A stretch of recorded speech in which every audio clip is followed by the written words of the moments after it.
Bahkan dikatakan dengan bacaan istighfar ini tidak ada satupun dari hajat-hajat kita yang ditolak Allah Subhanahu wa taala. Apapun hajat kita, apapun yang kita minta, awali dengan istighfar. Banyak mungkin di antara kita ketika minta kepada Allah Subhanahu wa taala, ya Allah, saya butuh hajat ini, ya Allah, saya ingin minta ini, ya Allah, saya butuh hajat ini, tapi sampai Allah mengajarkan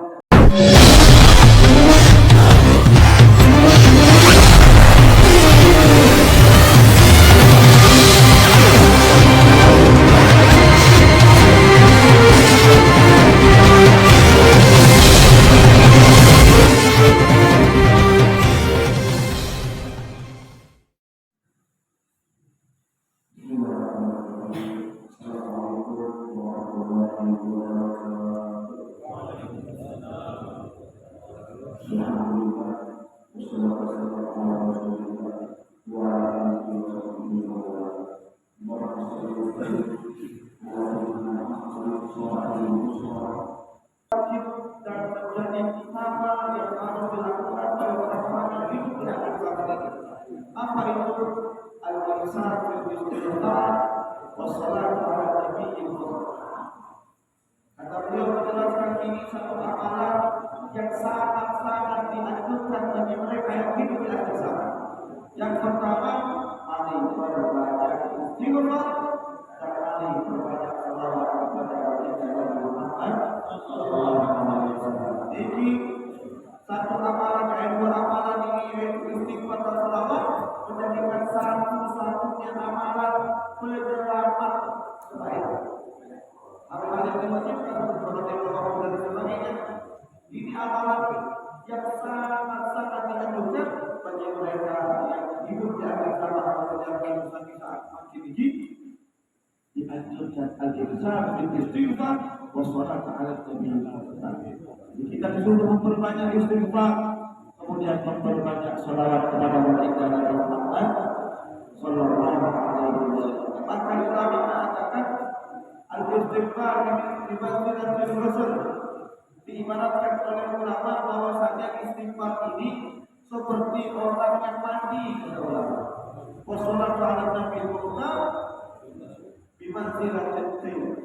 Katakan ulama bahwasanya dengan istighfar itu sama seperti kita orang mati, dan berselawat kepada Nabi sama seperti orang menggunakan bawahnya. Maka kalau sudah kita perbanyak istighfar, maka mari kita perbanyak selawat.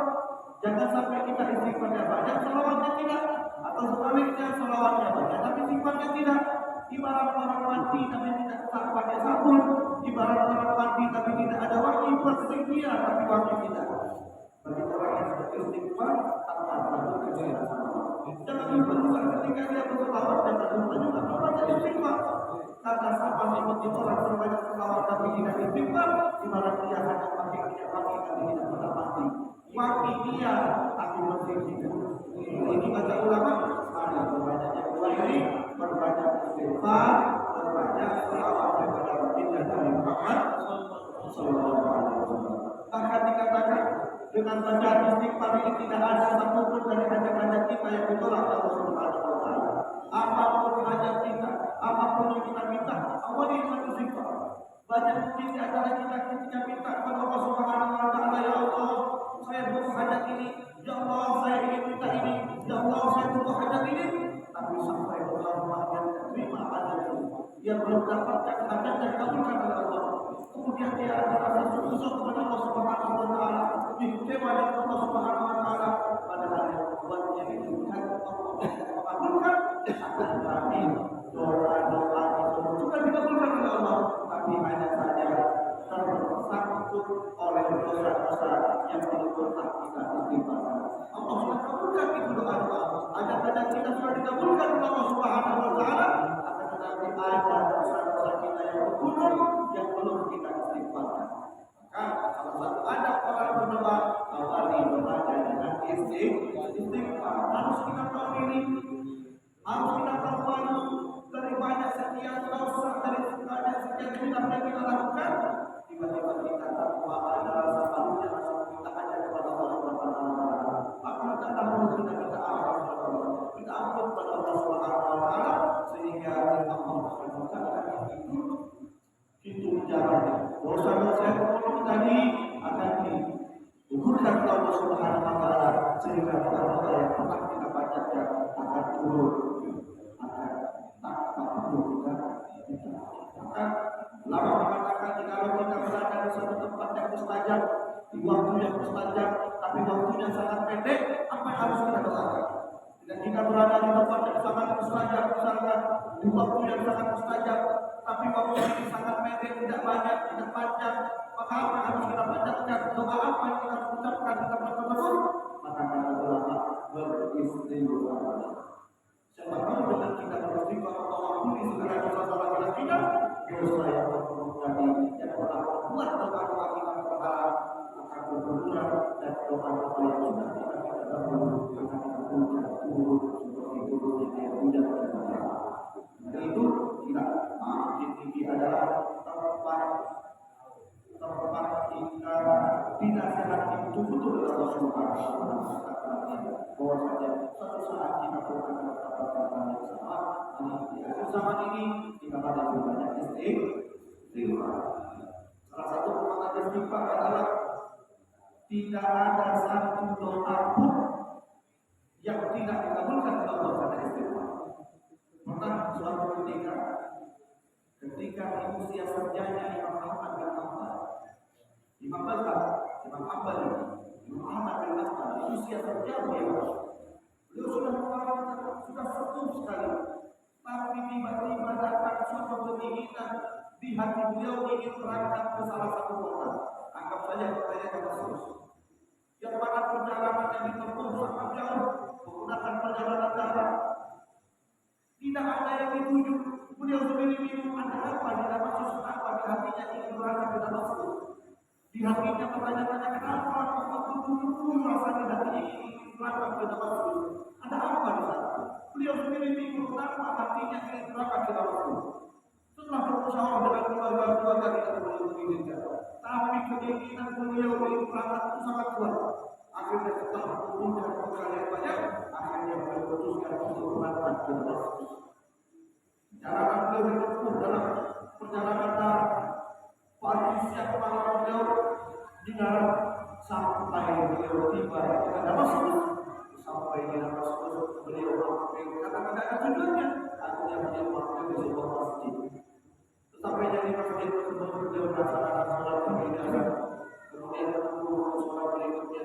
Kemudian beliau beristirahat. Kemudian menunggu sholat berikutnya. Karena beliau tidak ada tujuan di kota Damaskus. Akhirnya malam hari setelah sholat isya beliau memutuskan untuk istirahat di masjid tersebut. Ketika beliau sudah menyiapkan tempatnya istirahat di masjid tersebut, tiba-tiba datang masjid tersebut mengusirnya agar tidak boleh duduk masjid, tidak boleh siapapun itu tidak boleh duduk masjid. Beliau sudah mengatakan saya ingin musafir, walaupun kamu musafir tetap tidak boleh. Ini peraturan yang ada di masjid ini, tidak boleh ada yang itu dalam masjid. Kedua, ditakbir masjid tidak tahu kalau yang diusir ini adalah Imam Ahmad bin Hanbal. Padahal pada saat itu di negara tersebut tersohor terkenal siapa orang semua tahu namanya Imam Ahmad bin Hanbal. Mungkin mereka hanya tidak tahu wajahnya saja. Dulu tidak ada YouTube, tidak ada Facebook, tidak ada TV, jadi mereka tidak tahu seperti apa wajahnya Imam Ahmad bin Hanbal. Kalau namanya mereka sudah kenal semua. Tersohor namanya. Allah namanya Imam Ahmad bin Hanbal di sana. Orang ini takbir masjidnya mengusir Imam Ahmad bin Hanbal. Tidak tahu lagi karena Imam Ahmad bin Hanbal. Akhirnya diusir Imam Ahmad bin Hanbal. Kemudian beliau keluar. Setelah keluar dari masjid tersebut, takbir ini berulang. Akhirnya Imam Ahmad bin Hanbal memilih untuk tidur di teras masjid tersebut. Akhirnya tak lama beliau sudah istirahat di teras masjid, kembali lagi si takbir tadi, mengusir lagi Imam Ahmad bin Hanbal. Tidak boleh tidur di sini, walaupun hanya di teras. Walaupun hanya di teras masjid, kamu tidak boleh tidur. Cepat keluar, tidak boleh tidur di sini. Akhirnya Imam Ahmad bin Hanbal masalahnya, kemudian beliau memilih untuk meninggalkan masjid. Sampai suatu ketika di saat beliau beristirahat dari masjid tersebut, ada toko roti yang berada persis depan di tempat masjid tersebut. Ada toko roti yang masih buka, yang persis berada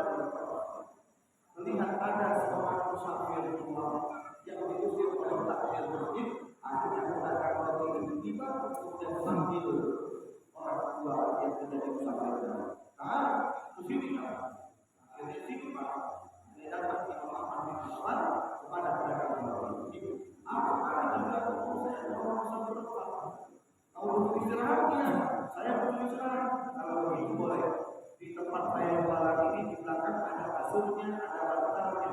Biasanya saya gunakan istilahnya, silahkan malam ini Bapak istirahat di sini, saya akan pulang ke rumah saya. Silahkan kalau sudah Bapak istirahat dulu, silahkan Bapak lanjutkan perjalanan. Jadi Imam bin Hanbal memilih untuk menerima bantuan dari negara ini. Jadi Imam bin Hanbal tidur istirahat di tempat pembuatan roti. Ada hal yang menarik perhatian Imam bin Hanbal. Pedagang roti ini mulai dia mengambil bentuk sampai dia mengaduk adonannya, sampai dia membuat roti, terlihat mulutnya ini tidak pernah berhenti seperti mengucapkan sesuatu. Mulai dia ambil bentuknya, kemudian dia bikin adonan sampai rotinya jadi dalam waktu yang sangat panjang. Ini mulut orang yang pedagang roti ini tidak pernah berhenti seperti mengucapkan sesuatu. Akhirnya Imam Ahmad bin Hanbal bertanya kepada orang ini, budak, dari tadi aku lihat betul mulai dari ambil ada tepung kemudian bikin adonan sampai roti itu jadi, aku lihat betul tidak pernah berhenti menjawab apa yang kau buat. Orang itu mengatakan, saya alhamdulillah sudah bertahun-tahun lamanya saya mengamalkan membaca istighfar. Istighfar apa ya? Sudah pada istighfar ada semua orang. Kemudian Imam bin Hanbal menanyakan, setelah kamu bertahun-tahun membaca istighfar ini, apa yang Allah berikan kepada kamu? Maksudnya apa manfaatnya? Apa faedah?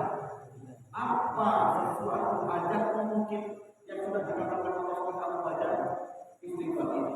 Akhirnya orang mengatakan, alhamdulillah ya Syekh, setiap saya ingin sesuatu tidak pernah Allah memberikan sesuatu untuk memberikan sesuatu. Tidak ada satu dari hajatku yang tidak dikabulkan oleh Allah Subhanahu wa taala kecuali satu. Ada satu hajatku dari dulu aku minta sampai sekarang belum Allah kabulkan. Jadi Muhammad bin Hanbal bertanya, apa hajatmu yang belum dikabulkan oleh Allah itu? Akhirnya orang mengatakan, dari dulu saya ingin bertemu dengan Syekh Imam Ahmad bin Hanbal.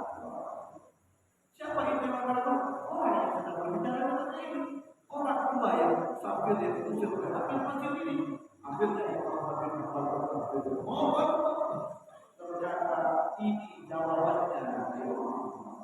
Kenapa Allah suruh di hatiku ini untuk berdoa kepada Allah? Kenapa Allah menyuruh takdir ini mengusirku dari masjid tersebut? Hanya karena ingin mengabulkan hajat seorang pedagang roti yang ingin bertemu denganku. Itu katakan, saya akan akhirnya mereka berdoa. Jadi tidak ada satu hajat pun sesulit apa hajatnya yang tidak dikabulkan dengan istighfar. Karena itu sila melakukan inilah yang sangat penting dari Allah Subhanahu wa taala. Suatu saat kita akan menghadapi ibadah yang apa yang kita inginkan adalah kita tinggal dalam keadaan khusyuk iman di saat para jenazah para takziah menyaksikan kata-kata bahwasanya kita ini ahli khair. Amin. Jadi mungkin hanya kita dari sampaikan kepada Allah dan Allah yang berdoa